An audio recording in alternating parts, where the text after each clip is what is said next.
अस्सलामु अलैकुम वरहमतुल्लाहि वबरकातुहू। संडे कमेंट बॉक्स के एक नए एपिसोड के साथ मैं एम कासमी आप लोगों की खिदमत में हाजिर हूँ।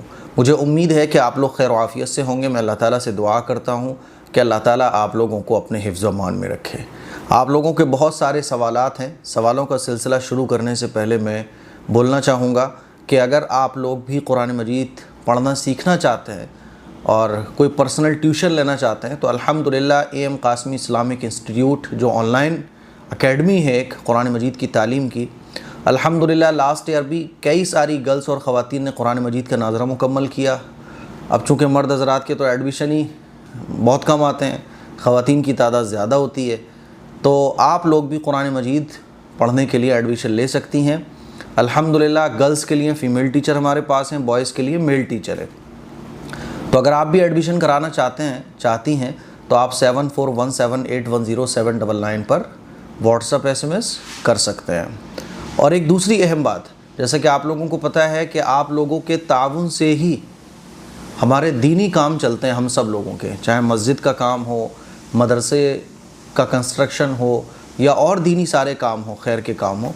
आप लोगों से दरख्वास्त है कि जितना हो सके जो मस्जिद मदरसा स्कूल तामीर हो रहा है इसके लिए जितना हो सके ताउन कीजिएगा, क्योंकि आपके ताउन की शदीद ज़रूरत है। अकाउंट खाली हो रहा है, यानी वो पूरा नहीं हो पा रहा है, इतना नहीं हो पा रहा है जिससे बैलेंस मैनेज हो सके। बहुत सख्त ज़रूरत पड़ रही है। तो आप लोगों से मैं फिर दरख्वास्त करना चाहूँगा कि इस QR कोड पर जितना हो सके आप ताउन कीजिए, ताकि जो काम पेंडिंग में पड़े हैं वो जल्द अज जल्द मुकम्मल हो जाएँ और फिर तालीमी जो सिलसिला है वो शुरू हो सके। चलिए सवालों का सिलसिला आप शुरू करते हैं। पहला सवाल संजीदा पूछती हैं। इन्होंने पूछा है कि मुफ्ती साहब मेरा एक सवाल है, क्या निकाह में नाम गलत हो जाएगा तो निकाह नहीं कहलाएगा, और हस्बैंड वाइफ में झगड़ा लड़ाई होता रहता है, प्लीज़ मुफ्ती साहब इसका जवाब दीजिए। देखिए, नाम अगर गलत हो जाएगा तो निकाह में कोई फ़र्क नहीं पड़ेगा, ठीक है, क्योंकि सबके जहन में लड़की तो वही है ना, लड़का तो वही है ना जिससे निकाह हो रहा है। तो अगर नाम थोड़ा सा इधर उधर हो जाता है या नाम बिल्कुल भी बदल जाता है तो इसमें कोई हरज की बात नहीं है, निकाह हो जाता है। ये जो लिखत पढ़त चलती है ना कि दस्तखत यहाँ करो, यहाँ साइन करो, यहाँ गवाह के नाम या वकील के नाम, ये तो फॉर्मलिटीज़ होती हैं। वरना अगर ये दस्तखत वगैरह ना भी हों और अगर मुँह ज़बानी ही निकाह हो जाए तब भी निकाह हो जाता है, ठीक है। तो नाम अगर थोड़ा सा 19-20 हो जाए तो इससे कोई फ़र्क पड़ने वाला नहीं है। अच्छा जी, द ओनली रेहान ख़ान ये पूछते हैं, मुफ्ती साहब यूसुफ़ अल करदावी साहब के फ़तवों से रिलेटेड मैंने आपसे सवाल किया है। सवाल लंबे थे इसलिए आपको मेल किए हैं। मल्टीप्लाई ID से 1 हफ़्ते से ज़्यादा हो गया है, कोई जवाब नहीं मिला। मैंने व्हाट्सअप नंबर पर भी कहा था, बराए मेहरबानी मेरे सवालों का जवाब दें, अहम सवाल है, इस बार जवाब ज़रूर दीजिएगा। चलो मैं आपका मेल चेक करता हूँ और इंशाल्लाह आपको जवाब देता हूँ कि कौन से फ़तवों के बारे में आपने पूछा है। चेक करके इंशाल्लाह मैं आपको जवाब देता हूँ। चलिए, शिफा ज़हरा पूछती हैं, मेरे आपसे कुछ सवाल है। नंबर 1, रात के 12 बजे लोग वॉशरूम जाने से मना करते हैं, तो क्या वाकई रात के 12 बजे नहीं जाना चाहिए? अब रात के 12 बजे कहाँ रात के 12 बजते हैं? अब तो जनाब अली लोगों के घरों में दिन निकला रहता है, बल्कि यूँ कहते हैं 12 बजे तो आधा दिन होता है हमारा, अभी तो शाम बाकी है। लोग 2-2 बजे 3-3 बजे तक जागते हैं। अब पहले तो सुनते थे ना कि रात को भूत आ जाएगा, अब रात होती कहाँ है, 12 बजे तो दिन निकला हुआ आता है घरों में।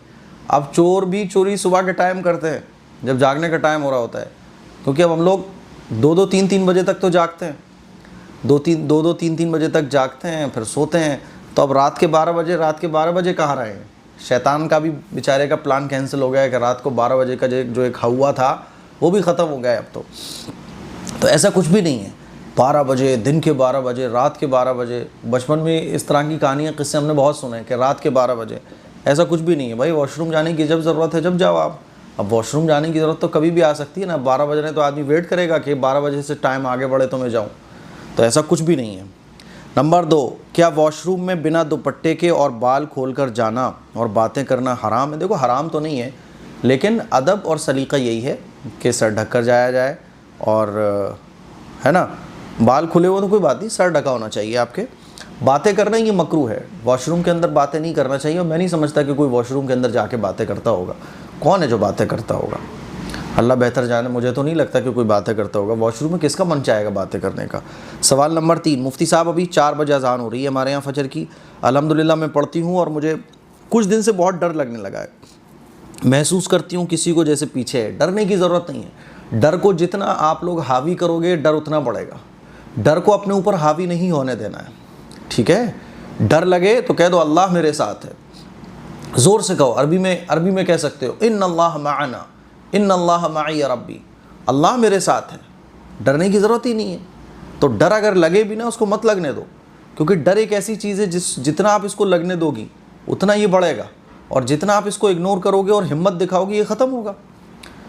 समझ रहे हो? चलो, तो यही तरीका है इसका।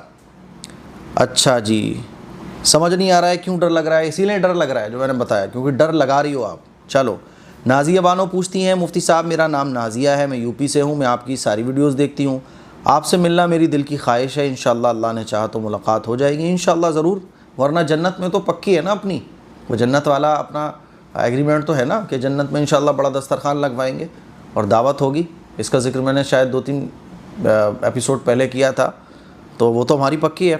अच्छा जी, 2 साल से मैं मुहर्रम के 10 रोज़े रखती थी, लेकिन इस बार मेरी अम्मी बोल रही हैं बस 2 रख लेना, 9-10 गर्मी ज़्यादा है इसलिए ऐसा बोल रही हैं, आप बताइए मुझे क्या करना चाहिए। देखो, ये नफली रोज़े हैं, अगर आपको लग रहा है कि आपके अंदर कमज़ोरी ज़्यादा है, प्रॉब्लम हो जाएगी, 2 रख लो, क्योंकि असल तो 2 ही रोज़े रखना सुन्नत है, बाकी नफली रोज़े हैं। तो नफली रोज़े आप सर्दियों में रख लेना। मान लीजिए बाई चांस आपकी तबीयत ख़राब हो जाती है, ज़्यादा वीकनेस आ जाती है या कोई भी प्रॉब्लम है, तो आप अपनी अम्मी की बात भी मान सकते हो। नफली रोज़े हैं, रख लो तो सवाब है, ना रखो तो कोई गुनाह नहीं है। तो आप देख लीजिए आपको जैसे सूटेबल लगे, 2 रोज़े भी आप रख सकती हैं। चलिए, मोहम्मद हसीन, मेरा नाम मोहम्मद हसन, मुफ्ती साहब कैसे हो? मुझे तलबीना ऑर्डर करना था, आपने जिस नंबर को दिया था 315 एपिसोड में, मैं उस नंबर पर व्हाट्सअप किया हूँ, कोई जवाब नहीं आ रहा है, प्लीज़ मेरा कमेंट का जवाब दीजिएगा। देखिए, जो मैंने नंबर दिया है, तो अगर तलबीने से रिलेटेड कोई भी शिकायत आपको आती है, जैसे ऑर्डर डिले हो रहा है, तो आप मैसेज जो व्हाट्सअप SMS करते हैं वो भी कीजिए और 1-2 बार कर दीजिएगा, ताकि जो व्हाट्सअप SMS नीचे चले जाते हैं वो ऊपर शो हो जाए। और जो वेबसाइट है, जो वेबसाइट मैंने दी थी उसका लिंक भी मैं डिस्क्रिप्शन में दे दूँगा, आप वेबसाइट से ऑर्डर कीजिए। तो वेबसाइट से ऑर्डर करने में ज़रा जल्दी हो जाता है। व्हाट्सअप में क्या होता है, मैसेज नीचे चले जाते हैं, ठीक है। बाकी मैं चेक करवा लूँगा कि भाई सबके मैसेज ज़रा फ़िक्र से चेक किए जाएँ, क्योंकि अल्हम्दुलिल्लाह तलबीने का रेस्पॉन्स आप लोगों ने इतना अच्छा दिया है कि बहुत ऑर्डर पड़े हुए हैं। अब एक बंदा है करने वाला, बेचारा पैकिंग पूरे दिन में जितनी कर पाता है कर पाता है, तो इस पर भी इंशाल्लाह गौर किया जाएगा। थोड़ा सा अगर डिले हो रहा है तो डिले हो रहा है वो, लेकिन इंशाल्लाह आपको तलबीना मिलेगा, ठीक है। नौशाद अहमद, मुफ्ती साहब एक सवाल, जब तस्बीह टूट जाए तो वो मोतियों को क्या करें? नंबर 2, जब इस्लामिक कैलेंडर एक्सपायर हो जाए तो कैलेंडर का क्या करें? नंबर 3, फ़र्ज़ नमाज में सूरह फातिहा के बाद आमीन नहीं कहते? अच्छा, बहुत सारे सवाल आते हैं, उन्होंने पूछ लिए हैं। पहला जो सवाल है कि अगर तस्बीह टूट जाए मोतियों का क्या करें? कुछ ना करें, मोतियों को बच्चों को खेलने को दे दीजिए आप, ठीक है। बाकी जाहिर सी बात है उस पर हमने अल्लाह का नाम पढ़ा है, तो हमारा दिल नहीं चाहता कि वो ज़मीन पर गिरें, तो आप उन मोतियों को गमले में डाल दीजिए, कोई चीज़ बना लीजिए, सजावट में इस्तेमाल कर लीजिए। सबसे बढ़िया है, जैसे होता है ना गमला वगैरह होता है और आर्टिफिशियल फ्लावर्स हम जिन गमलों में रखते हैं उसमें डाल दीजिए, ये एक अच्छा तरीक़ा है। बाकी आप मिट्टी में डाल दीजिए या मिट्टी वाले एरिया में किसी भी कोने में डाल दीजिए, सिंपल है, ठीक है। कूड़ेदान में फेंकना मुनासिब नहीं है, क्योंकि हमने उस पर अल्लाह का नाम पढ़ा होता है। तो इस तरह से आप गमले वगैरह में या मिट्टी की जगह में या छत पर डाल सकती हैं, वहीं से चले जाएंगे कहीं ना कहीं, ठीक है। नंबर 2, इस्लामिक कैलेंडर, उसका भी तरीका यही है। इस्लामिक कैलेंडर में क्या होता है ना, वो आयतें लिखी होती हैं और मुक़द्दस जगहों के फ़ोटोज़ वगैरह बने होते हैं।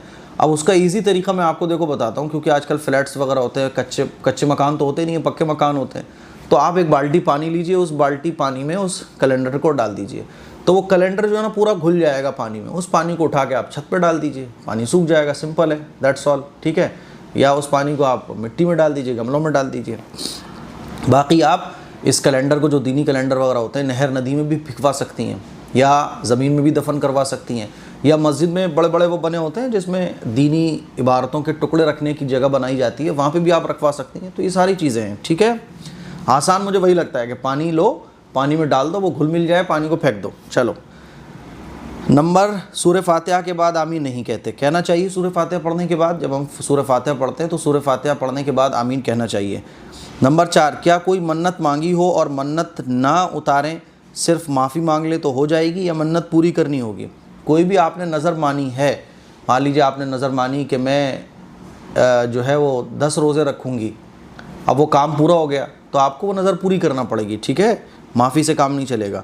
नंबर 5, जब कोई ख्वाब में पहाड़ पर से बार बार नीचे गिर जाएं तो इसका क्या मतलब हुआ? ख्वाब में पहाड़ पर से बार बार नीचे गिर जाएं तो इसका क्या हुआ? पूरा ख्वाब समझना पड़ेगा, उम्र कितनी है ये भी देखना पड़ेगा, ख्वाब किस टाइम नज़र आया ये भी सब देखना पड़ेगा। तमाम चीज़ें सुनने के बाद ही ख्वाब की ताबीर बताई जा सकती है, सिर्फ इतनी लाइन सुनने के बाद पॉसिबल नहीं है, ठीक है। कलीम अंसारी कह रहे हैं, मुफ्ती साहब मैं ऑफ़िस में काम करता हूँ कंप्यूटर ऑपरेटर का, तो मैं एयरफोन से कुरान पाक की तिलावत ट्रांसलेशन के साथ सुनता रहता हूँ और काम भी करता रहता हूँ, और अगर कोई आ जाता है तो उससे बात भी कर लेता हूँ, तो क्या ये सही है? ये कोई गुनाह तो नहीं है? नहीं, कोई गुनाह नहीं है, बल्कि बड़ी अच्छी बात है। लोग तो गाने सुनते हुए काम करते हैं, ये तो बड़ी अच्छी बात है कि अल्लाह का कलाम हम सुन रहे हो, हमारा काम भी चल रहा हो, हम अल्लाह के कलाम को सुन रहे हों और अपने कामों में भी मशगूल है, तो बड़ी बरकत की बात है, बड़ी सादत की बात है, ये तो बहुत अच्छी बात है मेरे भाई।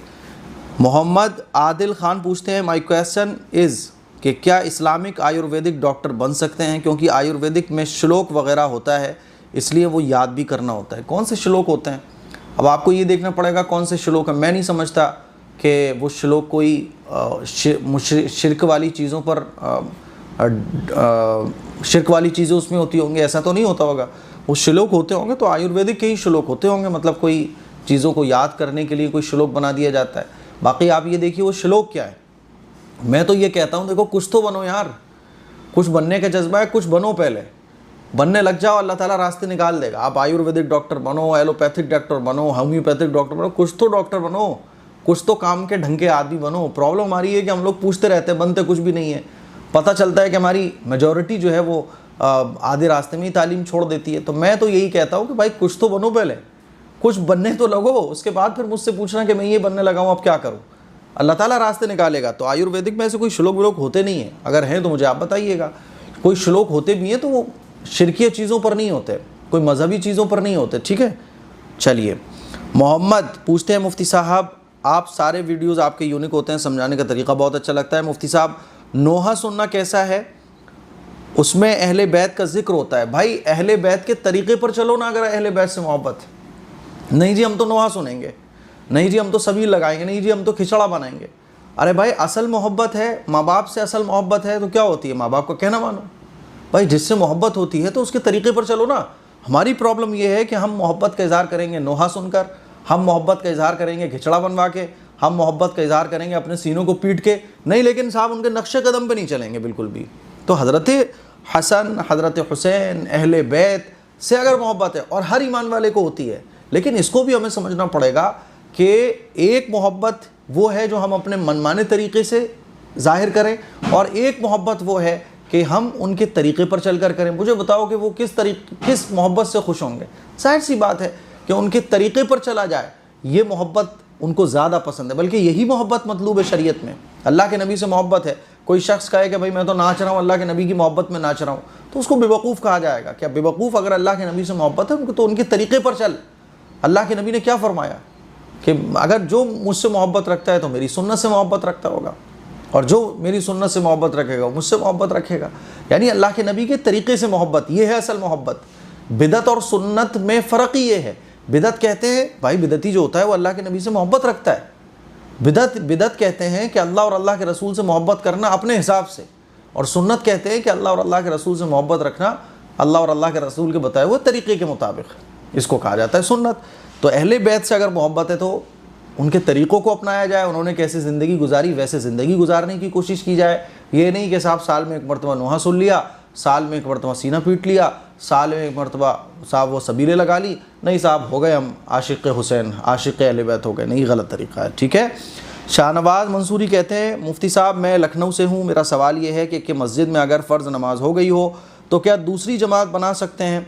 मस्जिद के ज़िम्मेदार दूसरी जमात बनाने नहीं देते, क्या ये सही है या गलत है? देखो मस्जिद दो तरह की होती हैं।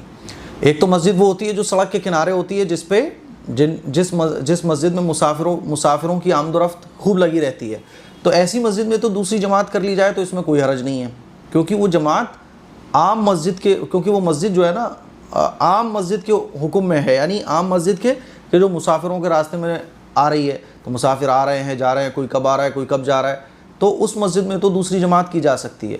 लेकिन एक मस्जिद होती है, ये तो ख़ास मस्जिद हो गई, सॉरी, एक मस्जिद होती है आम मस्जिद, जैसे हमारे मोहल्ले की मस्जिद है और हमारे इलाक़ों की मसाजिद हैं, कि वहाँ मुसाफिर तो नहीं आते, वही मोहल्ले के लोग आते हैं, तो इस मस्जिद में दूसरी जमात नहीं करना चाहिए।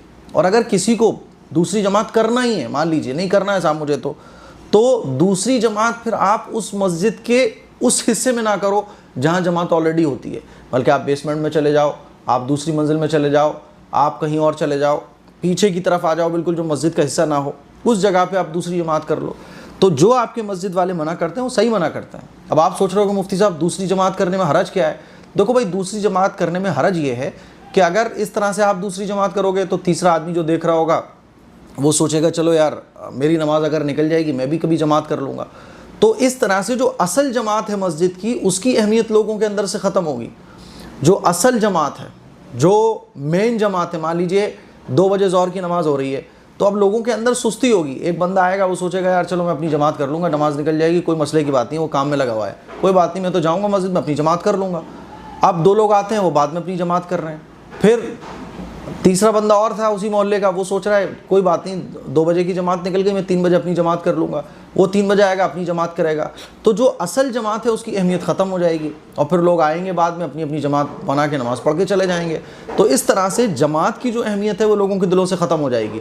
फिर तो लोग जब मन करेगा जमात को छोड़ेंगे कि भाई ठीक है हम तो अपनी जमात बना के कर लेते हैं। इसीलिए जो आम मस्जिद हैं मोहल्ले की, उनमें दूसरी जमात करने से मना किया जाता है, ताकि उसी एक जमात की फ़िक्र लोगों के दिलों में बाकी रहे। सुस्ती आलस वैसे ही बहुत भरा हुआ है हमारे अंदर, तो ये एक मौका और उनके हाथ लग जाएगा। अच्छा, जो सड़कों पर मस्जिदें होती हैं जहाँ आम मुसाफिर लोग निकलते रहते हैं, वहाँ दूसरी तीसरी जमात करने की बिल्कुल इजाज़त है, वो मकरूह नहीं है। वो मकरूह क्यों नहीं है? क्योंकि भाई एक आदमी सफ़र से आ रहा है तो उसका तो बेचारे का टाइम ही फिक्स नहीं है, तो उनके लिए कहा जाता है आप जब चाहो जमात कर सकते हो। ठीक है, मान लीजिए कोई मेन रोड पर मस्जिद है तो वहाँ आप दूसरी तीसरी जमात मेन मस्जिद में भी कर सकते हो, इसमें कोई हरज की बात नहीं है। लेकिन आम मस्जिद जो मोहल्ले की होती हैं, इसमें दूसरी जमात से बचना चाहिए। करना ही है बहुत मजबूरी में, तो ऐसे मत करो कि लोगों को एक मौका मिले, बल्कि आप नीचे बेसमेंट में कीजिए, ऊपर वाली मंजिल में कीजिए, इस तरह से। ठीक है, इसलिए मना कर रहे हैं आपके मस्जिद वाले, और सही मना कर रहे हैं। शिफा खान पूछती हैं, मुफ्ती साहब मैं एक CA इंटरमीडिएट की स्टूडेंट हूँ, क्या मैं चार्टेड अकाउंटेंट बन सकती हूँ? देखो यार, कुछ तो बनो, मैं फिर बोल रहा हूँ कुछ बनो पहले कुछ तुम, फिर उसके बाद सोचना, अल्लाह ताला रास्ते आसान करेगा। तो चार्टेड अकाउंटेंट बन सकती है आप, इसमें कोई हरज की बात नहीं है, क्योंकि इसमें तो ना तो आपको नमाज के लिए रोका जाएगा, ना आपको ड्रेस के लिए कोई बोला जाएगा नहीं साहब आपको ये ड्रेस पहन के आनी है, तो इसमें कोई हरज की बात नहीं है। और चार्टेड अकाउंट में क्या होता है, वही कंप्यूटर में बैठ के सारी लिखत पढ़त करनी है। Very good, no problem, very good job. मैं तो दुआ करूँगा आपके लिए। कल को मुझे ज़रूरत पड़ने लगी चार्टेड अकाउंट की, या तो कहाँ से हमारी मुस्लिम बहनें हमारे साथ होंगी और हमारे अपने ख़वातीन इतनी होनहार होंगी, घर से भी ये काम हो सकता है। चार्टेड अकाउंट वाला काम तो ऐसा है घर से भी आप कर सकते हो, तो कोई हरज की बात नहीं है। अल्लाह को बहुत प्यार करती हूँ, कोई बात नहीं, अल्लाह भी आपसे बहुत प्यार करता है। मेरे दिमाग में आता है पढ़ाई नहीं करना चाहिए थी और मेरी जॉब भी लगी, तो क्या अल्लाह राज़ी रहेगा? अल्लाह राज़ी रहता है, बशर्ते कि आप अल्लाह के तरीक़े पर चलती रहो, आपकी नमाज़ नहीं छूटना चाहिए, हराम आप काम ना करें, गलत रास्तों पर ना जाएं। नो प्रॉब्लम मेरी बहन, आप अल्लाह पे तवक्कुल रखिए। हाँ, ये सोच लीजिए कि मुझे अल्लाह के और अल्लाह के रसूल के तरीक़े के ख़िलाफ़ एक कदम नहीं उठाना, चाहे कुछ हो जाए। मेरे फादर ने फ़ीस भी सबमिट की हुई है, and I don't waste this money. मेरी नीयत एकदम साफ़ है, नो प्रॉब्लम, कोई बात नहीं है। ठीक है, आप बिल्कुल बनिए। नादिया खान पूछती है, क्या हम बेटी की शादी के लिए फ़िक्स डिपॉज़िट करा सकते हैं? फ़िक्स डिपॉज़िट कराना ये नाजायज़ है, हराम है। आप अपनी बेटी की शादी के लिए कोई ज़मीन लेकर डाल दीजिए, सोने की डली लेकर रख लीजिए, सोना चांदी वगैरह में इन्वेस्ट कर दीजिए, और भी बहुत सारी चीज़ें हैं, लेकिन फ़िक्स डिपॉज़िट कराना ये जायज़ नहीं है। नाजिया पटेल पूछती है, मुफ्ती साहब क्या लड़का हाफ आस्तीन टी-शर्ट पहनकर नमाज़ पढ़ सकता है? मैं अपने बेटे को मना करती हूँ, फिर भी वो ये टी-शर्ट पर नमाज़ पढ़ देता है। हाफ़ टी-शर्ट पहन के नमाज़ हो जाती है, लेकिन ये अच्छा नहीं है। अच्छा तरीका ये है कि पूरी स्लीव्स होना चाहिए, लेकिन हाफ़ आस्तीन में अगर कोई हाफ़ स्लीव टी-शर्ट पहन के नमाज़ पढ़ लेता है तो नमाज़ हो जाती है, इसमें कोई रश की बात नहीं है। समीदा पूछती हैं, प्रेग्नेंट वुमेन तलबीना ले सकती है? देखो, आप डॉक्टर से पता करो, डॉक्टर से ही पूछो कि मैं ड्राई फ्रूट ले सकती हूँ और ताकत की कोई भी चीज़ ले सकती हूँ। डॉक्टर ये देखो किस चीज़ की मना कर रहा है। तो तलबीने में जो चीज़ें होती हैं, एक तो बारले जौ और मेवा, ड्राई फ्रूट्स बहुत सारे होते हैं। तो आप डॉक्टर से पता कर लीजिए, डॉक्टर ने अगर कहा है कि आप कुछ भी ले सकती हैं तो इसको भी ले सकती हैं, इसमें कोई हर्ज की बात नहीं है। ये कोई दवा नहीं है, बल्कि ये जो कुदरत ने जो चीज़ें बनाई हैं, ड्राई फ्रूट्स हैं और जौ का आटा है, उससे ही तमाम चीज़ें मिला के ये तलबीना बनता है। तो आप डॉक्टर से मालूम कीजिए। ज़ुएब कामिल, मुफ्ती साहब मेरा सवाल ज़रूर लीजिएगा। मेरे 3 बार प्रेगनेंसी की वजह से, एक्टोपिक प्रेगनेंसी की वजह से ऑपरेशन हो गया है और एक ट्यूब भी निकल गया है। मेरा कोई बच्चा नहीं है, क्या मैं कोई बच्चा रिश्तेदारों से गोद ले सकती हूँ? ले सकती हैं आप गोद, लेकिन गोद लेने के बाद आपको ये ख्याल रखना पड़ेगा। होता क्या है कि लोग अपने बच्चों को गोद लिए वो बच्चों को धोखे में रखते हैं कि हम ही तुम्हारे ओरिजिनल माँ बाप हैं। तो कोई भी बच्चा आप गोद ले रही हो, इस बात का ख्याल रखना है कि आप बच्चे को जब समझदार हो जाए तो पहली फुर्सत में ये बता दो कि बेटा हमने आपको गोद लिया था, ओरिजिनल आपके जो माँ बाप हैं वो दूसरे हैं। ये जो बच्चे को एक वहम में रखा जाता है, फिर बड़े होके बहुत सारे फसादात पैदा होते हैं। तो इसका बड़ा ख्याल रखना चाहिए, आगे चल के बहुत गड़बड़ियाँ हो सकती हैं, उस पर मैं इंशाल्लाह कभी फिर बात करूँगा। तो ये ले सकती हैं आप। आयशा राजपूत, मुफ्ती साहब कुछ लोगों को तो आप 4-4 बार सवाल भी लेते हो और किसी का सवाल का संडे कमेंट बॉक्स में आने का मौका ही नहीं मिला आज तक भी, चाहे कुछ भी पूछ लो किसी का भी जवाब नहीं मिलता है। अरे मेरी बहन नाराज़ ना हो, आपका यही कमेंट मिला है तो ले लिया गया, आप नाराज़ ना हो, आप सवाल कीजिए। आपका नाम मैंने याद रख लिया आयशा राजपूत, आप गुस्सा ना करें, एक मोहब्बत भरा सॉरी आपके लिए। आप सवाल दोबारा पूछिए और अपने जो सवालात हैं जो आप पूछना चाहती हैं वो मेंशन कीजिए। इंशाअल्लाह अगले संडे एपिसोड में आपका नाम ख़ास तौर पर मैं बोल दूंगा, आपके सवालात ख़ास तौर पर लिए जाएंगे। आपकी बात बिल्कुल सही है, लेकिन क्या करें, हज़ारों सवालों में से कुछ सवाल पिक किए जाते हैं, तो अब क्या करा जाए, कुछ ना कुछ रह ही जाता है। सवाल करने का तरीक़ा भी एक बड़ा मायने रखता है। कुछ लोग सवाल को बड़े अच्छे तरीके से पूछते हैं तो वो सवाल बार बार भी ले लिया जाता है। तो सवाल अच्छा करें, आप पूछें और इंशाअल्लाह आपका सवाल लिया जाएगा, नाराज़ ना हो। तो ये संडे एपिसोड के कुछ सवालात थे। मुझे उम्मीद है कि आज का संडे एपिसोड आप लोगों को पसंद आया होगा। इस क्लिप को शेयर करें, दूसरों तक पहुंचाएं और अगले संडे एपिसोड के लिए इसी संडे एपिसोड के कमेंट बॉक्स में जाके अपना सवाल कमेंट कीजिएगा। दुआओं की गुजारिश है। अस्सलामु अलैकुम व रहमतुल्लाहि व बरकातुहू।